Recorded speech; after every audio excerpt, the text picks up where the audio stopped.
awesome humans, thanks so much for joining me. So today I would like to share with you a recipe that is a favorite and a staple treat at our house. My kids absolutely love it. I make it every single week. It is gluten-free, no egg, chocolate chip banana muffins. If you are interested in knowing how I make that recipe, please keep watching. Let's kick things off by combining our dry ingredients. First to go in a large bowl is sugar.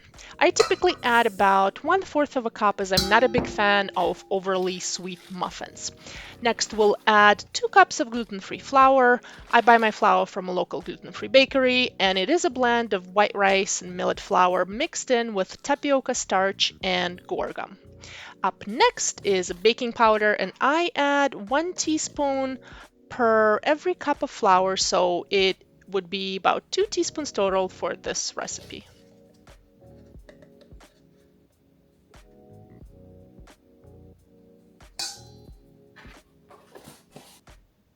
Then let's add a teaspoon of cinnamon as it adds that warm and aromatic flavor to the muffins. Plus it's a great antioxidant and I just love the taste.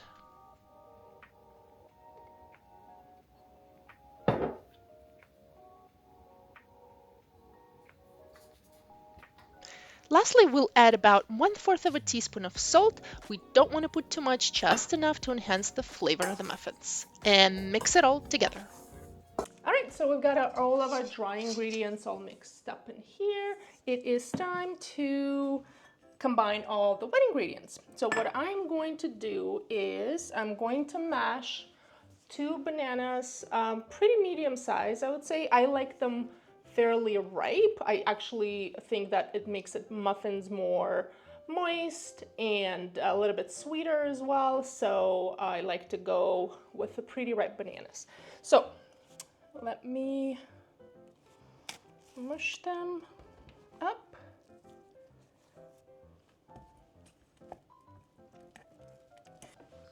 Okay, up next we are going to add avocado oil.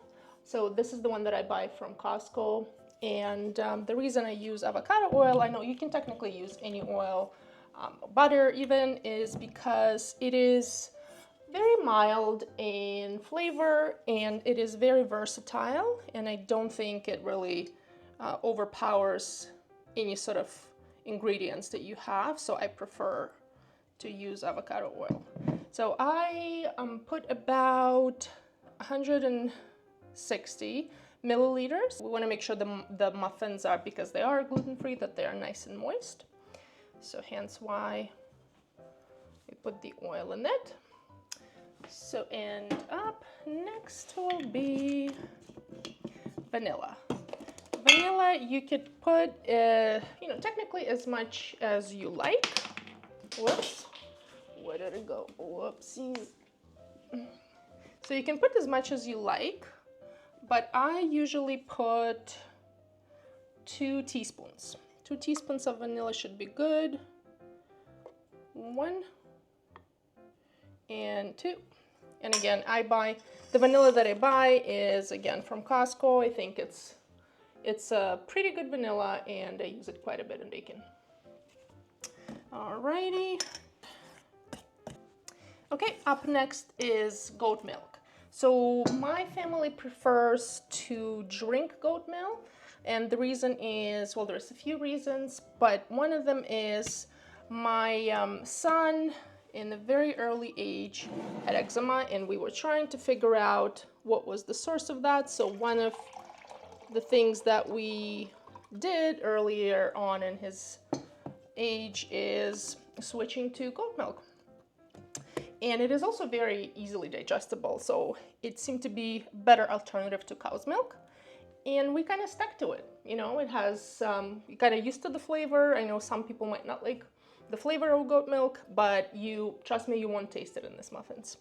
So I go with about a cup. So about a cup of goat milk goes in here in our wet ingredients. Okay, and then we mix it all up together. So you should get a pretty liquidy consistency. Combine the wet ingredients with the dry ingredients. Right, up you go. Oh yeah, it smells so yummy. just that ripe banana. It already smells great.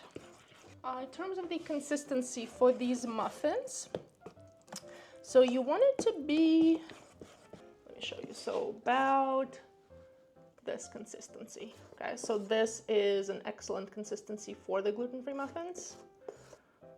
So kind of lumpy, not too liquidy. You don't want them to be too liquid because they won't hold the shape.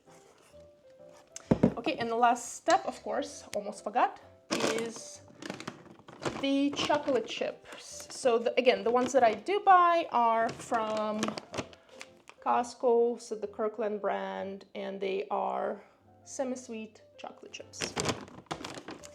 And the way that you measure them, I don't really have the measurement for this, so just measure with your heart. Whatever your heart desires, put as much as you want. Here we are. Okay, and I am going to mix them up.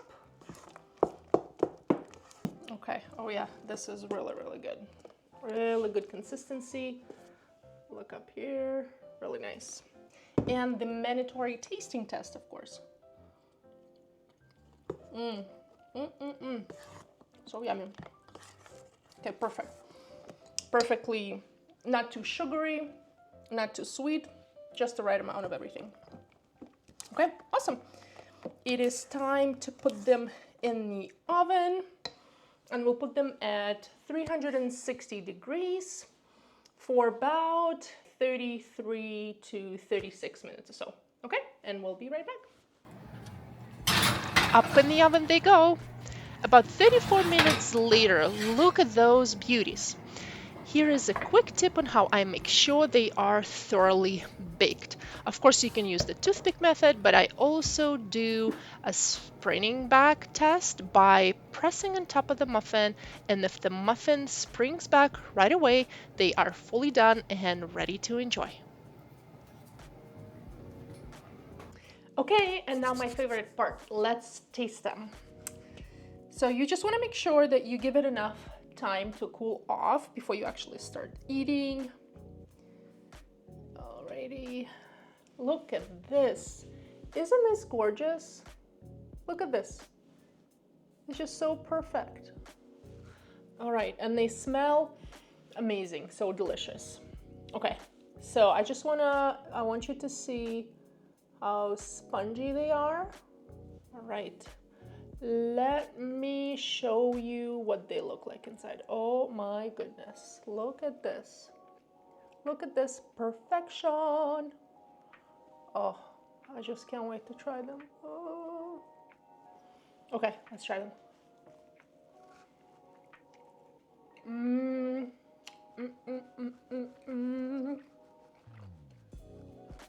You gotta do the dance, right? They are so yummy. Oh my god. So yummy.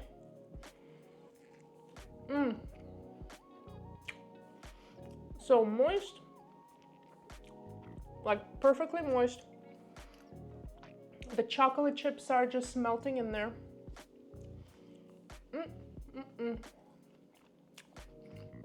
Amazing. Amazing. So I hope you liked this video, and I hope you try this recipe. I hope you enjoy it and share it with your friends. I'm curious to see if you do try it. Please leave a comment down below this video what you thought of it. And thanks so much for sticking around. See you in the next one. Bye.